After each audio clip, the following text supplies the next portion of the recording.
നിങ്ങളോടൊപ്പം ഞാൻ റെനീഷ് അരിപ്പള്ളി, ഞാൻ റസിയ. അപ്പോൾ ഭക്തിയുടെ വഴിയിലേക്ക് വെളിച്ചം വീശുകയും അവിടെ സ്വയം ഒരു വിളക്കായി മാറുകയും ചെയ്യേണ്ടത് ഒരു ഭക്തന്റെ നിർവൃതിയല്ലേ? നമ്മുടെ ഭക്തിയെ നിർഭരമാക്കുന്ന ഒരു പുണ്യമാസമാണ് മുഹറം.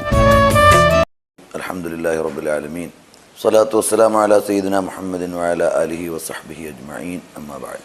പ്രിയപ്പെട്ട സഹോദരങ്ങളെ, ഹിജറാബ്ദം പുതുവർഷത്തിലേക്ക് കടക്കുകയാണല്ലോ നാം. മുഹറം തുടങ്ങി ദുൽഹിജ്ജയിൽ അവസാനിക്കുന്ന 12 അറബി മാസങ്ങളോടുകൂടിയ ഹിജറ കലണ്ടർ പ്രകാരം പുതുവർഷത്തിൻ്റെ സന്ദേശങ്ങൾ ഏറ്റുവാങ്ങിക്കൊണ്ടുള്ള ദിനരാത്രങ്ങളിലൂടെയാണ് നാം കടന്നു പോകുന്നത്. മുഹറം എന്ന പദം തന്നെ മഹത്വത്തെ സൂചിപ്പിക്കുന്നു. മുഹറത്തിലെ ആദ്യ 10 നാളുകൾ ആദം അലൈഹിസ്സലാം മുതൽ പുണ്യപ്രവാചകർ തിരുനബി സല്ലല്ലാഹു അലൈഹി വസല്ലം തങ്ങൾ വരെ എല്ലാ പ്രവാചകന്മാരുടെയും ജീവിതത്തിലെ ധന്യമാർന്ന മുഹൂർത്തങ്ങളെയും പ്രബോധന വഴിയിലെ വിജയങ്ങളെയും അതിജീവനങ്ങളെയും എല്ലാം നമുക്കറിയിച്ചു തരുന്നു. ദീർഘകാലത്തിലെ ദൗത്യനിർവഹണ ജീവിതത്തിന് ശേഷം വിജയഭേരി മുഴക്കിയ ദിവസങ്ങളും മുഹൂർത്തങ്ങളുമാണ് മുഹറം 10 നാളുകൾ നമ്മോട് പറഞ്ഞു തരുന്നത്. ഈ ദിവസങ്ങളെ ആദരവോടെ സമീപിക്കുകയും സൽക്കർമ്മങ്ങൾ കൊണ്ട് സജീവമാക്കുകയും ചെയ്യേണ്ടത് ഒരു വിശ്വാസിയുടെ ജീവിത ശ്രദ്ധയുടെ ഭാഗമാണ്.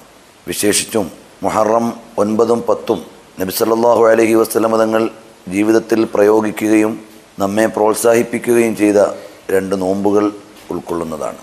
അടുത്ത വർഷം ഞാൻ ജീവിച്ചിരുന്നാൽ 9ഉം 10ഉം നോമ്പനുഷ്ഠിക്കും എന്ന് പറയുക വഴി തിരുചര്യയുടെ മഹത്വമാർന്ന സന്ദേശം, പ്രോത്സാഹനം താസുആ, ആശൂറാ നോമ്പുകൾക്കുണ്ട്.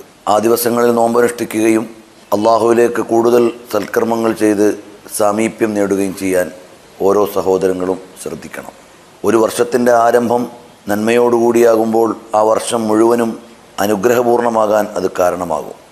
സജ്ജനങ്ങളുടെ ജീവിതക്രമങ്ങളിൽ മുഹറത്തിലെ പുണ്യനാളുകളിൽ വീട്ടിൽ കൂടുതൽ ആനന്ദവും ആഘോഷവും സന്തോഷവും ജീവിത വിശാലതയും നൽകുക വഴി വർഷം മുഴുവനും ഐശ്വര്യം നിറഞ്ഞതാക്കാൻ പറ്റുന്ന ആമുഖമായി സ്വീകരിച്ചിട്ടുണ്ട്.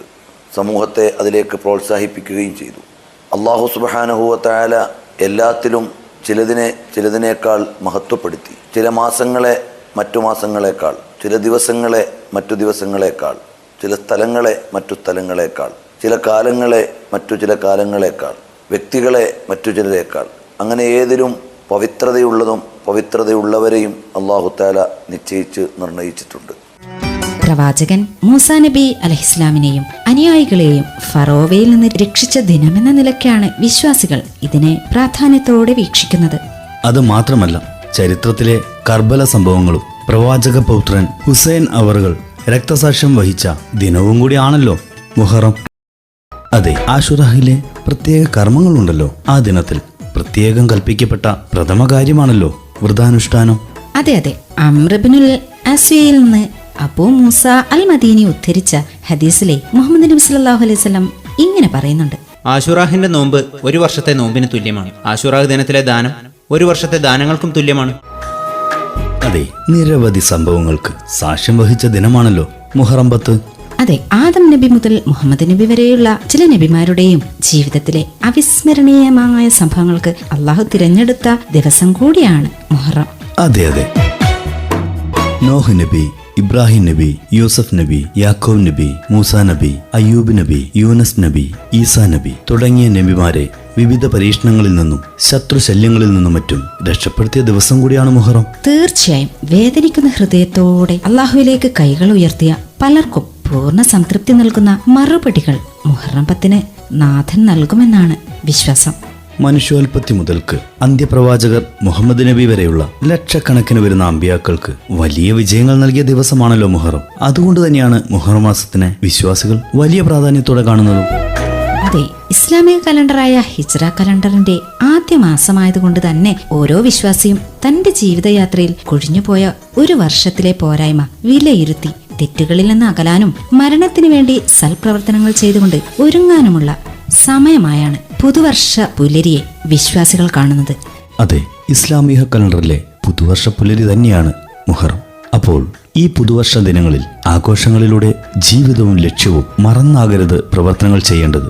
നമ്മൾ ഓരോരുത്തരും വിചാരണ നേരിടേണ്ടി വരുമല്ലോ നാളെ. ആ വിചാരണയ്ക്ക് മുമ്പ് സ്വയം വിചാരണ നടത്തണം.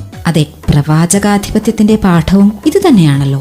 ഈ ലോകത്തുള്ള എല്ലാ വസ്തുക്കൾക്കും തുല്യ പരിഗണന അല്ലല്ലോ ഉള്ളത്. അല്ലല്ലോ. ചില വ്യക്തികൾക്ക് മറ്റു വ്യക്തികളെക്കാളും, ചില സ്ഥലങ്ങൾക്ക് മറ്റു ചില സ്ഥലങ്ങളെക്കാളും, ചില വസ്തുക്കൾക്ക് മറ്റു വസ്തുക്കളെക്കാളും, ചില വർഷങ്ങൾക്ക് ചില വർഷങ്ങളെക്കാളും, ചില മാസങ്ങൾക്ക് മറ്റു മാസങ്ങളെക്കാളും പ്രത്യേകതകളും സ്ഥാനങ്ങളും ഉണ്ടല്ലോ. ഇസ്ലാമിൽ അള്ളാഹു വളരെ മഹത്വം കൽപ്പിച്ച മാസമാണ് മുഹറമാസം. അത് പ്രകാരം മുഹറമാസം പവിത്ര മാസമാണ്. യുദ്ധങ്ങളും സംഘടനകളും കൊടികുത്തി വാണിരുന്ന ജാഹിലിയ യുഗത്തിലും പവിത്രത കൽപ്പിക്കപ്പെട്ട മാസമാണ് നമ്മുടെ മുഹറമാസം. ഈ മാസങ്ങളിലെ സംഘട്ടനങ്ങളൊന്നും അരുതെന്നാണ് അള്ളാഹുവിന്റെ അരുൾ.